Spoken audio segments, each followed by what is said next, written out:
প্রায় 2000-এর উপরে ছাত্র জনতার জীবনের বিনিময়ে একটি নতুন বাংলাদেশ বিনির্মাণের যে একটি স্বপ্নরা দেখেছিল, আজকে একটি মহল তারা চাচ্ছে চাঁদাবাজি সন্ত্রাসী করে তারা আরেকটি ফ্যাসিবাদ কায়েম করতে চায়।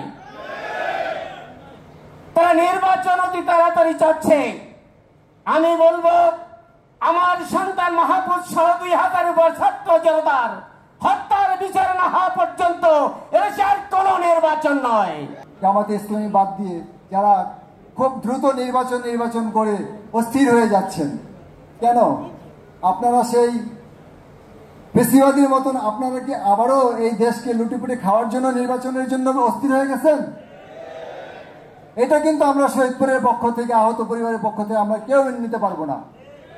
আওয়ামী লীগ এখন দেউলিয়া এবং আওয়ামী লীগ এতটুকু আরও বিশ্বাস করি যে আওয়ামী লীগ কিছুদিনের মধ্যে নিষিদ্ধ হবে, কারণ নিরস্ত্র মানুষের উপর যেভাবে গুলি চালিয়েছে, 2000-3000 মানুষকে হত্যা করেছে, 50,000 উপরে মানুষকে আহত করে হসপিটালে রেখেছে। সো এর বিচারের মাধ্যমে সে আওয়ামী লীগ নিষিদ্ধ হয়ে যাবে। সো পাগলের পোলাপে কে কি বললো না বললো এগুলোতে আমরা কান দিচ্ছি না। এবং আমরা জানি যে আমেরিকার পররাষ্ট্র নীতি যেই ক্ষমতায় আসুক না কেন তাদের পররাষ্ট্র নীতি চেঞ্জ হয় না। সো এইসব কথার কোনো ভিত্তি নাই। আমার এই ছেলেটি ক্লাস 10-এর ছাত্র ছিলেন। এই ছেলেটি আপনাদের কাছে কি চেয়েছিল? ন্যায় এবং ইনসাফ ভিত্তিক একটি সমাজ। এই ক্লাস 10-এর ছাত্র মাহফুজুর রহমান 2025 সালের পরীক্ষার্থী ছিল। তাকে সে পরীক্ষা থেকে তাকে বিতাড়িত করা হয়েছে হত্যা করে। আমি আমার জীবনে আমি সেই 69-এ গণ অভ্যুত্থান দেখেছি, 70-এর নির্বাচন দেখেছি, 71-এর মুক্তিযুদ্ধ আমি দেখেছি। 2024 সালের জুলাই আগস্টের এত বড় হত্যাকাণ্ড আমার জীবনে আমি দেখি নাই। বাংলাদেশে আমি 71-এর মুক্তিযুদ্ধেও দেখেছি, একসঙ্গে একই দিনে 100-র উপর লোককে হত্যা করা হয়। সম্মানিত ভাইরা, আমি লক্ষ্য করছি প্রায় 2000-এর উপরে ছাত্র জনতার জীবনের বিনিময়ে একটি নতুন বাংলাদেশ বিনির্মাণের যে একটি স্বপ্নরা দেখেছিল, আজকে একটি মহল তারা চাচ্ছে চাঁদাবাজি সন্ত্রাসী করে তারা আরেকটি ফ্যাসিবাদ কায়েম করতে চায়। তারা নির্বাচন অতি তাড়াতাড়ি চাচ্ছে। আমি বলবো, আমার সন্তান মাহফুজ সহ 2000-এর উপর ছাত্র জনতার হত্যার বিচার না হওয়া পর্যন্ত এদেশের কোনো নির্বাচন নয়। এই বিচারের পরে বাংলাদেশে একটি ন্যায় এবং ইনসাফ ভিত্তিক সমাজ বিনির্মাণের মাধ্যমেই, আল্লাহর আইন এবং সৎলোকের শাসনের কায়েমের মাধ্যমে বাংলাদেশে একটি সুন্দর সমাজ যেন আমরা উপহার দিতে পারি, এই উদাত্ত আহ্বান জানিয়ে আমি আপনাদের কাছে বিদায় নিচ্ছি। আসসালামু আলাইকুম ওয়া রাহমাতুল্লাহি ওয়া বারাকাতুহু। আমরা যদি ইতিহাস পড়ি দেখি যে আওয়ামী লীগের বড় বড় লিডাররাই পালিয়ে যায় দেশ থেকে। 71 সালে শেখ মুজিবুর রহমান পাকিস্তানি সেনাবাহিনীর হাতে আত্মসমর্পণ করে চলে গেছে দেশ থেকে। তারপরে 2000 সালেও শেখ হাসিনা কিন্তু চলে গেছিল দেশ থেকে। পরে আবার আর্মিদের সাথে লিয়াজু করে দেশে ঢুকছে। আবার এইভাবে পালিয়ে গেল। এটা কি তাদের স্বভাব নাকি না কোনো বিপদে পড়ে পালিয়ে যায়? কী জন্য তারা পালায়? ঘটনা হলো যে আওয়ামী লীগের যেই দুঃশাসন এই 16 বছর তারা করছে, এই 16 বছরের দুঃশাসনের পরিপ্রেক্ষিতে এরশাদ 9 বছর এই দেশের স্বৈর শাসক ছিল, কিন্তু এরশাদও কিন্তু এই দেশ থেকে পলাই নাই।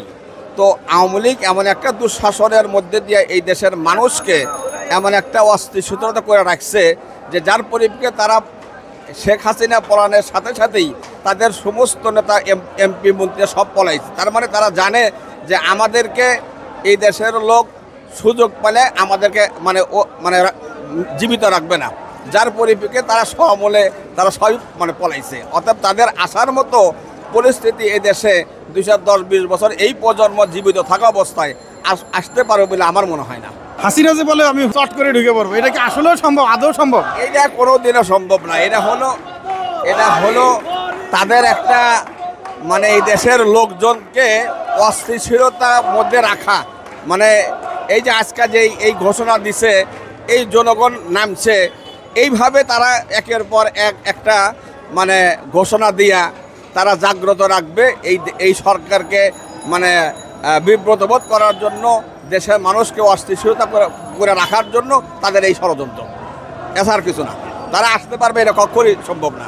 স্বাধীনতা পরবর্তী যারা রাষ্ট্র পরিচালনা করেছে তারা সকলকেই আমি দেখেছি তারা একমাত্র ভারতের তাবেদারি করে গিয়েছে। ভারতের তাবেদারি যদি করে থাকে তাহলে আমরা কি করে স্বাধীন হলাম ভাই?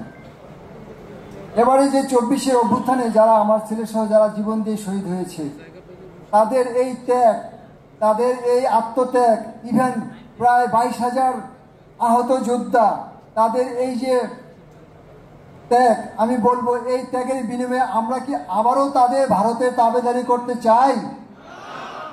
সুতরাং এটা কোনো ক্রমেই হতে দেওয়া যায় না। আজকে দেখেন সেই ফেসিবাদীরা পালাতে বাধ্য হয়েছে, কিন্তু এখনো ফেসিবাদীর দোষর পেতে আছে কি করে এই দেশে আবার থাবা মিলবে। যারা এই আন্দোলনের ফসলের বিনিময়ে যারা নিজেরা একতরফাভাবে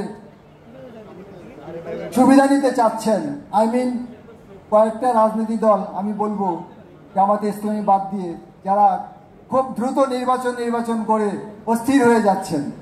কেন আপনারা সেই ফেসিবাদীর মতন আপনারা কি আবারও এই দেশকে লুটিপুটি খাওয়ার জন্য নির্বাচনের জন্য অস্থির হয়ে গেছেন? এটা কিন্তু আমরা শহীদপুরের পক্ষ থেকে, আহত পরিবারের পক্ষ থেকে আমরা কেউ মেনে নিতে পারবো না। আমি আমার সংক্ষিপ্ত বক্তব্যে আমি বলবো যে আমার ছেলে সহ যারা শহীদ হয়েছে তারা এই দেশে একটা সুন্দর রাষ্ট্র চেয়েছিল, যাতে করে এই দেশে কোনো অন্যায় অবিচার, আমাদের ইলেকশনের আগে সর্বপ্রথম আমাদের শহীদ পরিবারদের বিচার দরকার। প্রথমে আমরা বিচার, তারপরে সংস্কার, তারপরে আমি বলবো নির্বাচন। এর আগে এই দেশে আমরা কোনো নির্বাচন মেনে নিতে পারি না।